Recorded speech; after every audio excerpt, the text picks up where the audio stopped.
Good evening. Welcome to our Good Friday service. This is traditionally a sombre, thoughtful, reflective service, and this evening our service is based on images and words.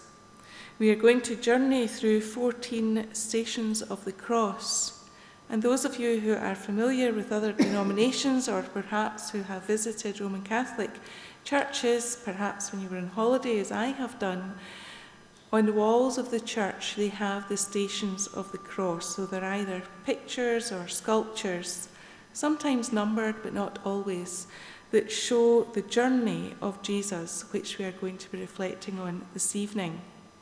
I'm using images which I found which were created by an American artist. He's an artist in residence with Genesis Church in Phoenix, Arizona, Zachary Rollins. As we journey through the stations of the cross, for each station there will be a reading, followed by a short meditation and prayer, and there's a response at the close of every prayer. When I say, "God, in your mercy," you are invited to say, "Hear our prayer." There will be no benediction this evening. We'll instead leave quietly after the 14th meditation and prayer. The image from the 14th station will remain on the screen for a time, and you may wish to linger a wee while in the sanctuary before going out. Can we have the first station? The first station, Jesus is condemned to death.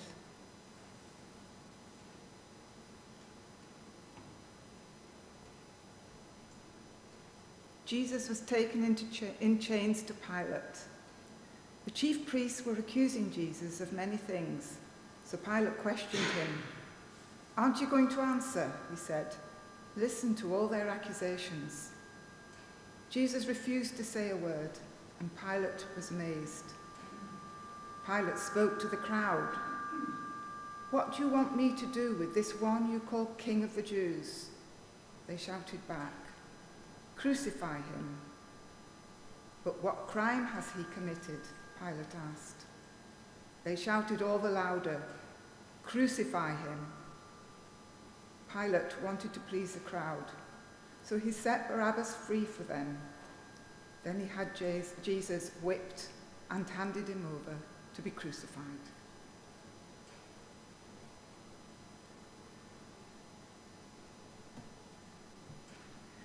Pilate asked what crime Jesus had committed. It was a good question. Jesus had annoyed the religious leaders, of that there was no doubt. He had been critical of social and religious structures. He had healed the villagers. He had told stories to the crowds. He was probably a threat to law and order. But was that enough to condemn him, to end his life? But he would not defend himself. The storyteller was silent now, and the crowd was noisy, and Pilate handed him over to be crucified. For those on trial this week, and for those appointed to judge them, God, in your mercy, hear our prayer.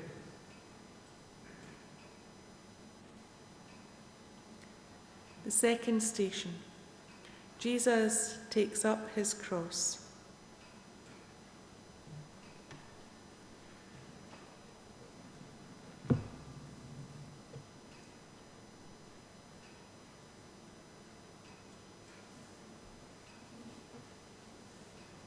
Get involved.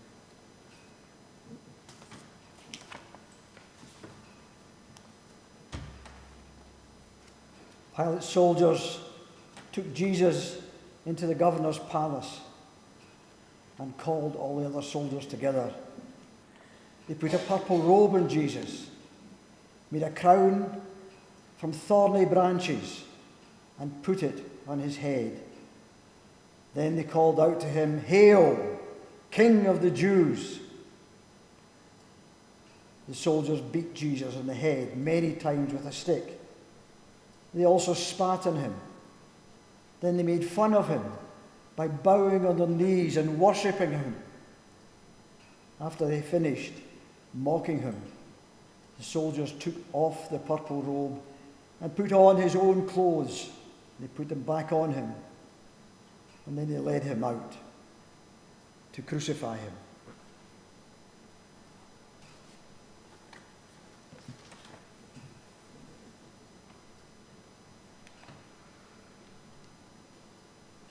Soldiers, taking the chance for a bit of fun. They had a heavy day ahead. Soon they would have to put on their public face, disciplined, controlled, efficient. But for now, a bit of a lark with the lads, with no risk of recrimination. Dead men tell no stories, and Jesus was going to his death. For those appointed to keep public order, and for those tempted to abuse their power, God, in your mercy, hear our prayer.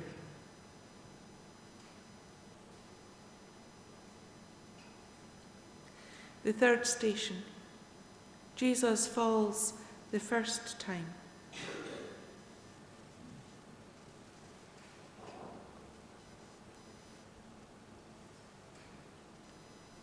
Who would have believed what we heard? Who saw the Lord's power in this?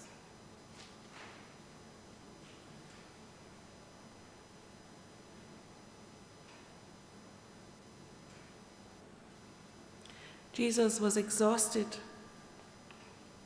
He was in pain. He was going to his death. The cross was heavy, and he fell. He was flesh and blood like us. He was struggling.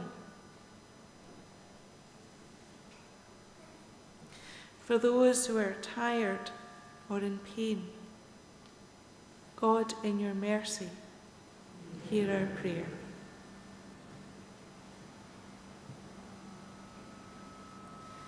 The fourth station, Jesus meets his mother.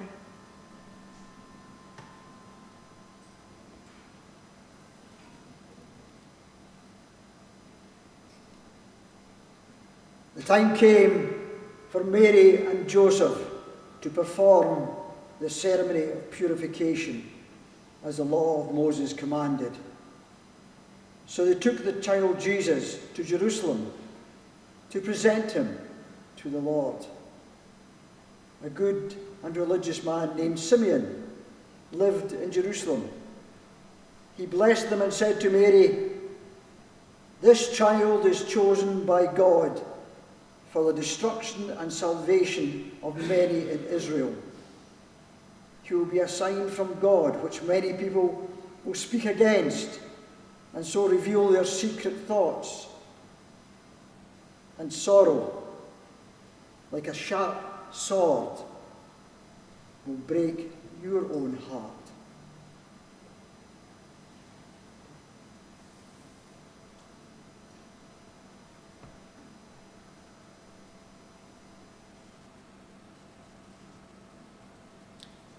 She was going to be there at his end. She who had been there with God at his beginning. She was his mother. She had fed him and cradled him and watched over his growing. Whatever he had said and done, he was still her son, and she would not desert him now. Whatever pain of his she could embrace, she would. And in the meeting of their eyes, there was love, suffering and shining.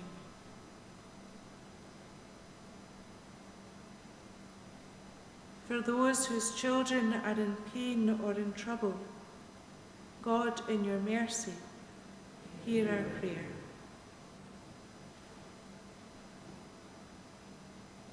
The fifth station. Simon helps Jesus to carry his cross.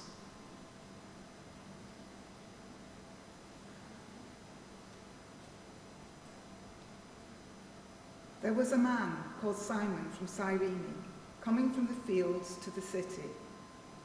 The soldiers forced him to carry the cross for Jesus.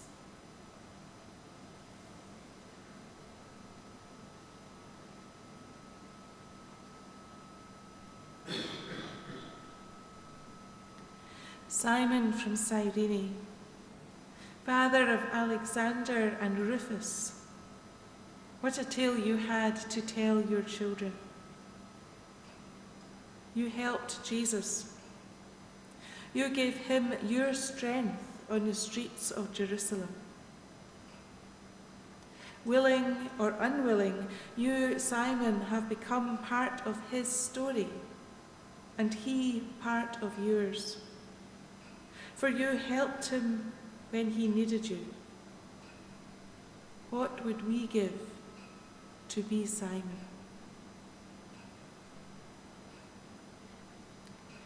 For a willingness to serve you in friends and in strangers, God, in your mercy, hear our prayer. The sixth station. Veronica wipes the face of Jesus.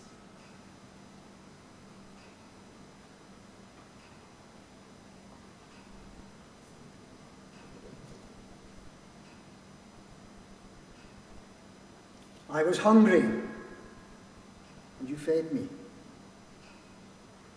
I was thirsty, and you gave me a drink. I was a stranger, and you invited me into your homes. Naked, and you clothed me. I was sick, and you cared for me. I was in prison, and you visited me.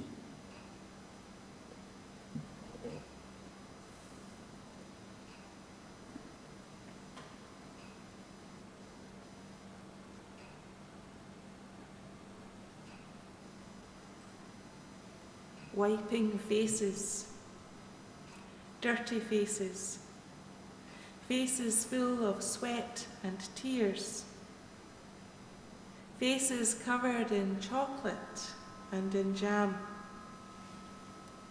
Wiping faces is something we try to do gently and lovingly, something that soothes and cleanses, something that brings healing. Wiping faces is something we do for those who are young or old or in pain or in trouble, wanting them to know that they are cherished and loved. And when we wipe the faces of God's little ones, we are wiping the face of God.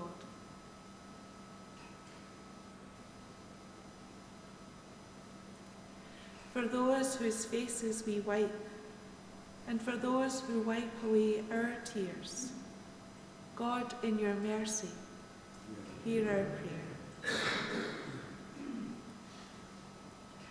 The seventh station. Jesus falls the second time.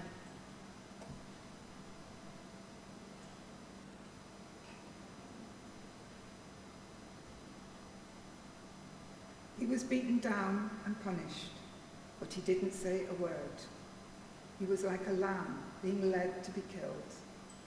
He was quiet, as a sheep is quiet while its wool is being cut. He never opened his mouth.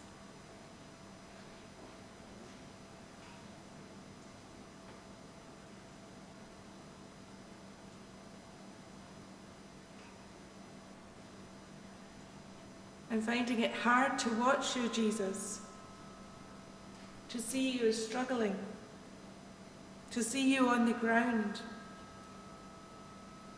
Into your silence I want to shout.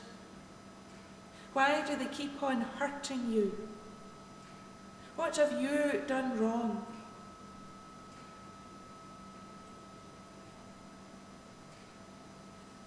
For those who today will struggle and fail, God, in your mercy, hear our prayer. The 8th station. Jesus meets the women of Jerusalem.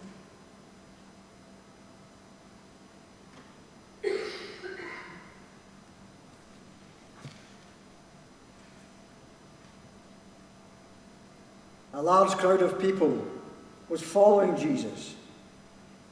Some of the women were sad and crying, but Jesus turned and said to them, "Women of Jerusalem, don't cry for me.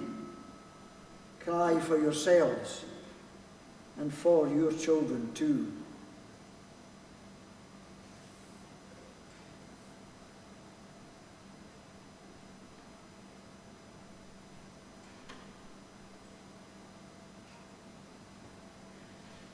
Weep for the mothers and children of Jerusalem, for Israeli and Arab, for Jew and Muslim and Christian, for the strangers in their midst. Pray for the peace of Jerusalem. Pray that her people may live together in justice.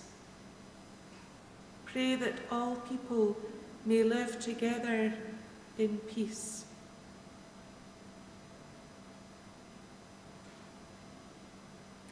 For those who live in places of conflict and danger, for peacemakers and peacekeepers in every land, God, in your mercy, hear our prayer.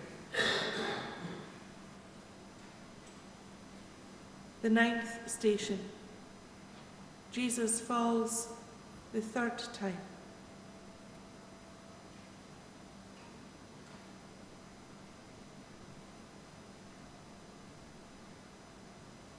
But he took our suffering on him and felt our pain for us. We saw his suffering. We thought God was punishing him. But he was wounded for the wrong things we did. He was crushed for the evil things we did. The punishment which made us well was given to him, and we are healed because of his wounds.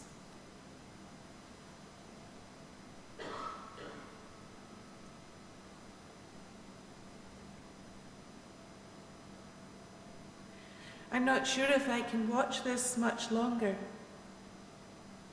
In his pain, I see my pain. In his falling, I feel myself falling. In his cross,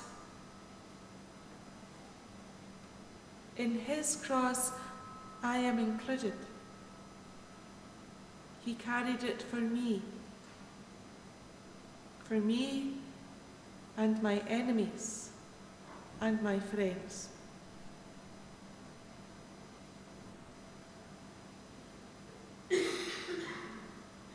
For those whom we love, for those whom we struggle to love,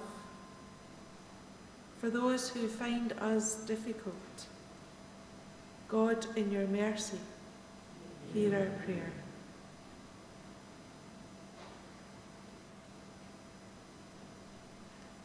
The 10th station.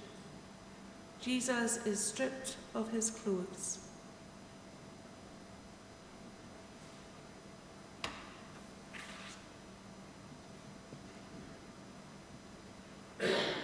They led Jesus to a place called Golgotha, which means the place of the skull. The soldiers tried to give Jesus wine mixed with myrrh to drink, but Jesus refused to drink it. They divided his clothes among themselves, throwing dice to decide which clothes each soldier would get.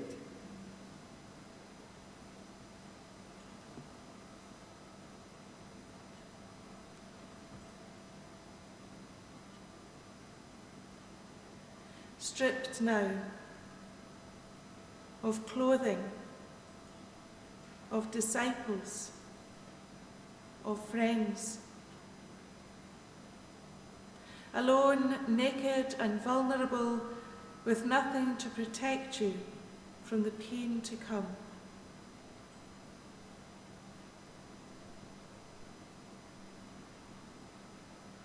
For those deserted by friends, for those who are alone and vulnerable, God, in your mercy, hear our prayer.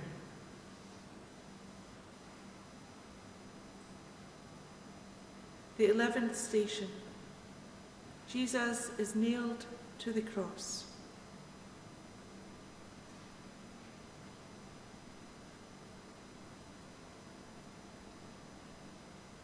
The people stood there watching.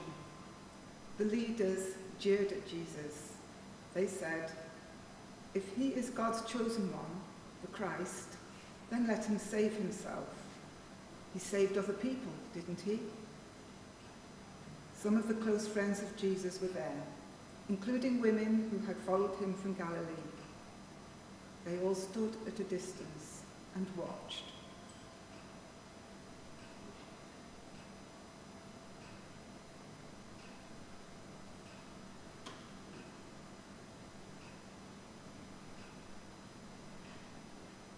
We look on from a distance of time and space and culture,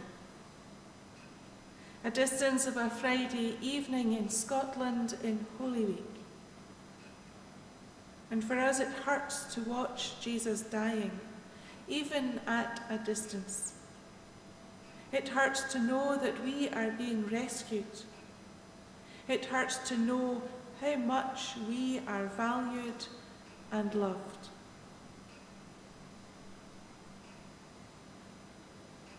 For the depth of your love for us, we thank you. God, in your mercy, hear our prayer.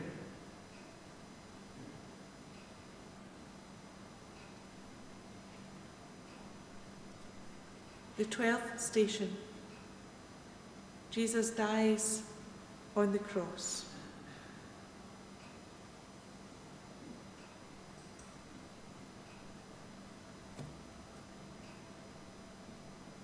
It was about noon, and the whole land became dark until 3 o'clock in the afternoon. The curtain in the temple was torn in two. Jesus cried out in a loud voice, "Father, into your hands I place my spirit."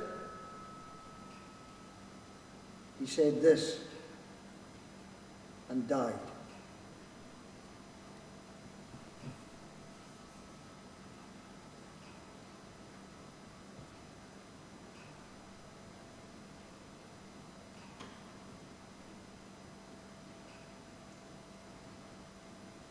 In your hands he placed himself, all that he was, all that he had ever been, all his beauty, all his obedience, all his loving.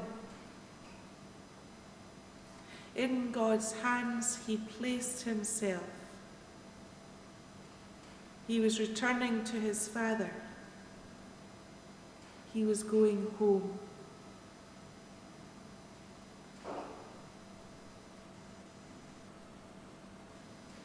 As we remember those who have died today, for all who love them and will miss them, God, in your mercy, hear our prayer.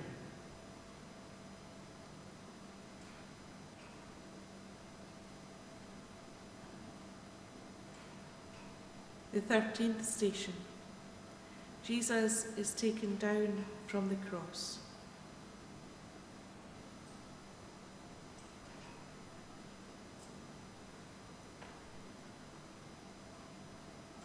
When evening came, Joseph from Arimathea, a respected member of the council, went to Pilate and asked for the body of Jesus. Joseph took the body down from the cross and wrapped it in linen.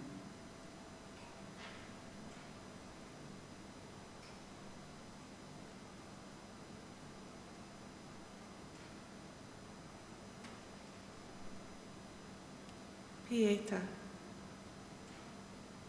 Jesus is dead and lies in the arms of his mother. Death is hard and final, and yet whatever happens on this earth, children never die to their parents. In the memory of those who loved them, loved ones remain. And for us, and for all God's people, our hope is safe in God. From swaddling bands to grave clothes, all the days of our living and dying, we are cradled and wrapped in love.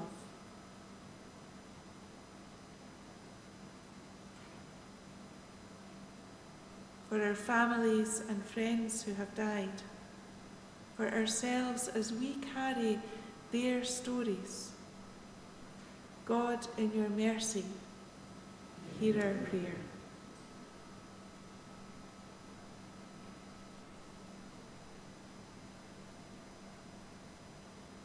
The 14th station. Jesus is laid in the tomb.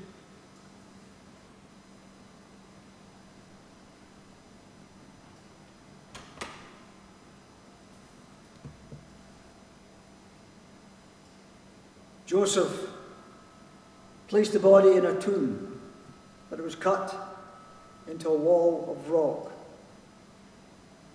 Then he closed the tomb by rolling a very large stone across the entrance. The women had followed and saw where the body of Jesus was placed.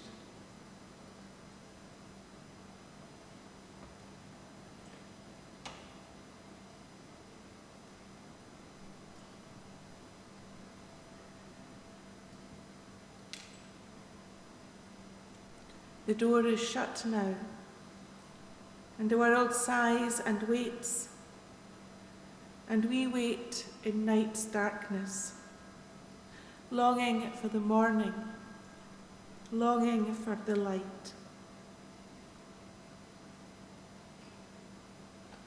For all who are waiting, for all who are longing for light, God, in your mercy, hear our prayer.